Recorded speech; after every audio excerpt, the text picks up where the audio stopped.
In this video, I'm going to tell you why I scheduled 183 meetings in advance and why you might consider this as well.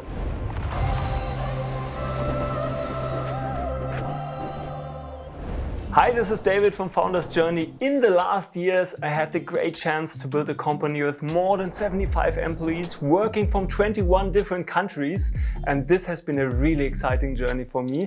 And I would like to pass on some learnings that I had during the last years. I believe that one of the most important things is spending your time proactive and not reactive. If you look back at the end of the year, chances are high that you might think, where did all the time go? What did I do with all my time? The thing is, if you don't schedule your time and your energy in advance, you will end up doing only the stuff that's really urgent. The world might have an opinion about how you should spend your time, but if you want to make progress towards your plans, you should do a conscious decision on how and where to spend your time. If you think about where you want to go, about your B-hack, your goal for the year, and where you are right now, you can see the gap. The gap is everything in between that has to happen in order to get from here to there. I think there's another video about how to come up with this B-hack and the plan. We will link it here. So the question is, what do you actually have to do in order to get there? Is it a certain amount of meetings? Is it feedback meetings with your team? Is it like scheduling all the quarterlies with your team in advance? Is it doing more sales yourself, for example? Schedule the time in advance so you have your priorities in your calendar to actually get it done. For example, we have a team lead meeting where everyone reflects on the past quarter, measures the progress and gives an outlook about what they want to do next quarter, where they set the goals.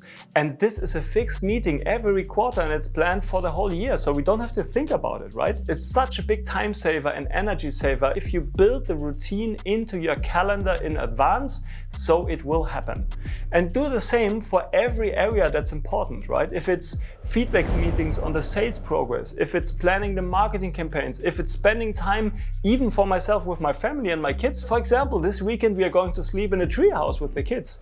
It's planned in advance because I really care about doing this and spending the time with them. Do so for everything that you think is important this year. Schedule it in advance so you have the best chances that you actually make them happen. Let me give you a practical example. I planned an investor meeting for April this year. What do I need to do? I need to create the financial planning. I need to create a presentation.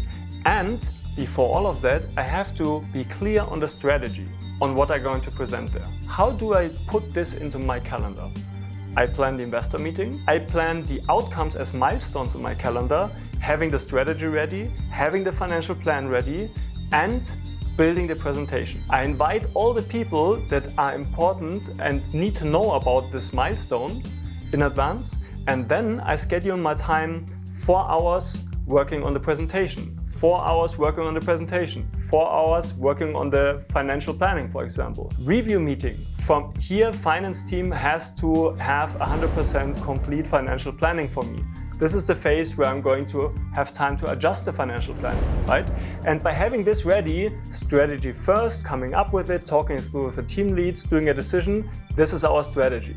Next thing, having spent the time on the financial planning, putting the strategy into a financial plan, having all the meetings for our time blocks ready, the milestone ready, invited all the people that have to know about this, and then last but not least, creating the presentation, which needs 4 hours, 4 hours, 8 hours, 4 hours, for example.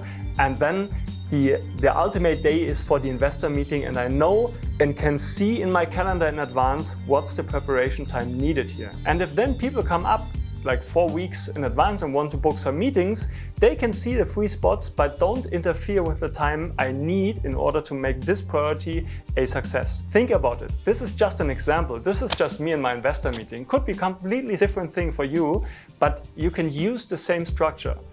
Plan the outcome, the meeting, for example.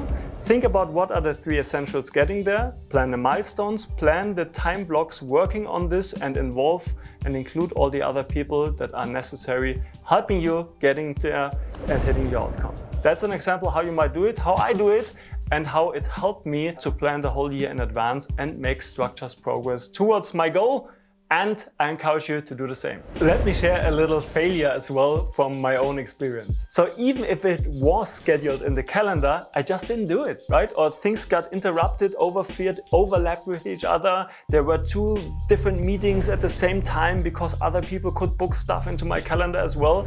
It was a huge mess. My wife got really angry. Don't want to do that. Happy wife, happy life. I found a different way how to handle this. I involved my VA, my assistant. She's called Romy, great assistant. I love her. Thank you, Romy. She actually helped me figuring this out. We have meetings every week. I have a weekly on Tuesday, on Thursday, for example, and she walks me through the next weeks, fine-tuning all the meetings, asking myself, are the people involved? Do I need to inform somebody? Do you want to do this at this time? Does it actually work? Getting from here to this appointment in that time, all that stuff, and we're clearing out all the potential failures in advance, and it is so much better than it has been before. I know having an assistant and VA is a controversial topic and people love it or they hate it. To be honest, I did never think about it because I didn't want to spend the money. It was more important to hire a sales guy, somebody in marketing, a great person for HR, right?